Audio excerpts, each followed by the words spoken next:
بسم اللہ الرحمن الرحیم۔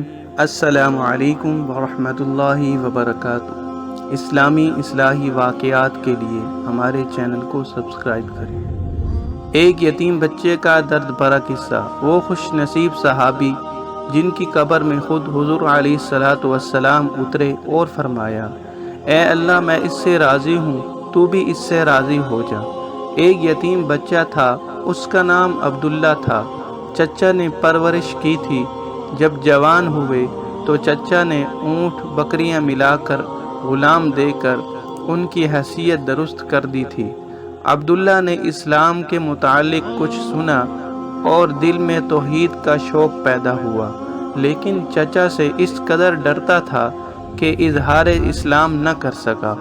جب نبی کریم صلی اللہ تعالی علیہ وسلم نے مکہ سے واپس گئے تو عبداللہ نے چچا سے کہا، پیارے چچا، مجھے برسوں انتظار کرتے گزر گئے کہ کب آپ کے دل میں اسلام کی تحریک پیدا ہوتی ہے اور آپ کب مسلمان ہوتے ہیں، لیکن آپ کا حال وہی پہلے کا سا چلا آتا ہے۔ میں اپنی عمر پر زیادہ اعتماد نہیں کر سکتا، مجھے اجازت دیں کہ میں مسلمان ہو جاؤں۔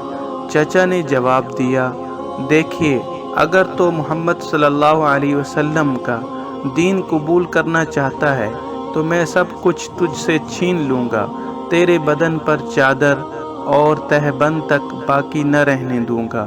عبداللہ نے جواب دیا، چچا جان، میں مسلمان ضرور بنوں گا اور محمد صلی اللہ علیہ وسلم کا اتباع قبول کروں گا۔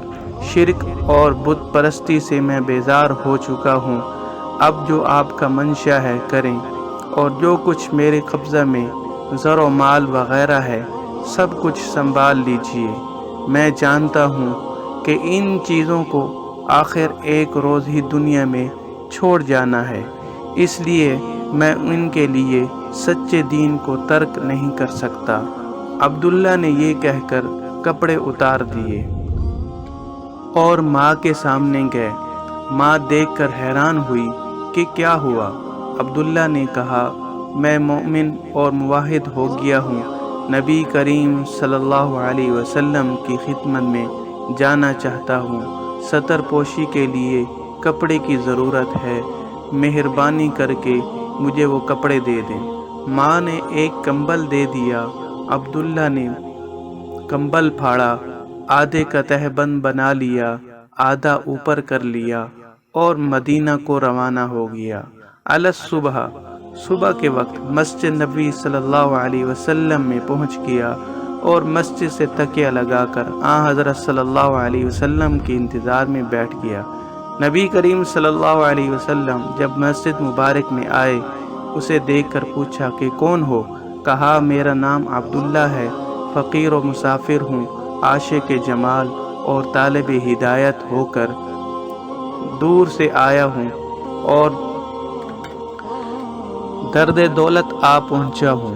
نبی کریم صلی اللہ علیہ وسلم نے فرمایا، تمہارا نام عبداللہ ہے، تم ہمارے قریب ہی ٹھہرو اور مسجد میں رہا کرو۔ عبداللہ اصحاب صفہ میں شامل ہو گیا، نبی کریم صلی اللہ علیہ وسلم سے قرآن سیکھتا اور دن بھر عجب ذوق و شوق اور جوش و نشاط سے پڑھا کرتا۔ ایک دفعہ حضرت عمر فاروق رضی اللہ تعالی عنہ نے کہا کہ لوگ تو نماز پڑھ رہے ہیں اور یہ اعرابی اس قدر بلند آواز سے ذکر کر رہا ہے کہ دوسروں کی قرات میں مزاحمت ہوتی ہے۔ نبی کریم صلی اللہ علیہ وسلم نے فرمایا، عمر، اسے کچھ نہ کہو، یہ تو خدا اور رسول صلی اللہ علیہ وسلم کے لیے سب کچھ چھوڑ چھاڑ کر آیا ہے۔ عبداللہ کے سامنے غزوہ تبوک کی تیاری ہونے لگی تو بھی رسول اللہ صلی اللہ علیہ وسلم کی خدمت میں آئے اور عرض کیا کہ یا رسول اللہ صلی اللہ علیہ وسلم، دعا فرمائیے کہ میں بھی راہ خدا میں شہید ہو جاؤں۔ نبی کریم صلی اللہ علیہ وسلم نے فرمایا، جا کسی درخت کا چھلکا اتار، اور عبداللہ لے آیا تو نبی کریم صلی اللہ علیہ وسلم نے وہ چھلکا ان کے بازو پر باندھ دیا اور زبان مبارک سے فرمایا، الہی، میں کفار پر اس کا خون حرام کرتا ہوں، عبداللہ نے کہا یا رسول اللہ صلی اللہ علیہ وسلم میں تو شہادت کا طالب ہوں۔ نبی کریم صلی اللہ علیہ وسلم نے فرمایا جب اللہ کے راستے میں نکلو اور پھر بخار آئے اور مر جاؤ تب بھی تم شہید ہی ہوگے۔ غزوہ تبوک پہنچ کر یہی ہوا کہ بخار چڑھا اور انتقال کر گئے۔ بلال بن حارث منزلی رضی اللہ تعالیٰ عنہ کا بیان ہے کہ میں نے عبداللہ رضی اللہ تعالیٰ عنہ کے دفن کی کیفیت دیکھی۔ رات کا وقت تھا، حضرت بلال رضی اللہ تعالیٰ عنہ کے ہاتھ میں چراغ تھا، حضرت ابوبکر و عمر رضی اللہ تعالیٰ عنہما ان کی لاش کو لحد میں رکھ رہے تھے۔ نبی کریم صلی اللہ علیہ وسلم بھی ان کی قبر میں اترے اور حضرت ابوبکر و عمر سے فرما رہے تھے اپنے بھائی کو مجھ سے قریب کرو۔ نبی کریم صلی اللہ علیہ وسلم نے قبر میں اینٹیں بھی اپنے ہاتھ سے رکھیں اور پھر دعا میں فرمایا اے اللہ میں ان سے راضی ہوں، تو بھی ان سے راضی ہو جا۔ حضرت ابن مسعود رضی اللہ تعالی عنہ فرماتے ہیں کاش اس قبر میں دفن کیا جاتا۔ سبحان اللہ، بہت ہی پیارا واقعہ بیان کیا گیا ہے۔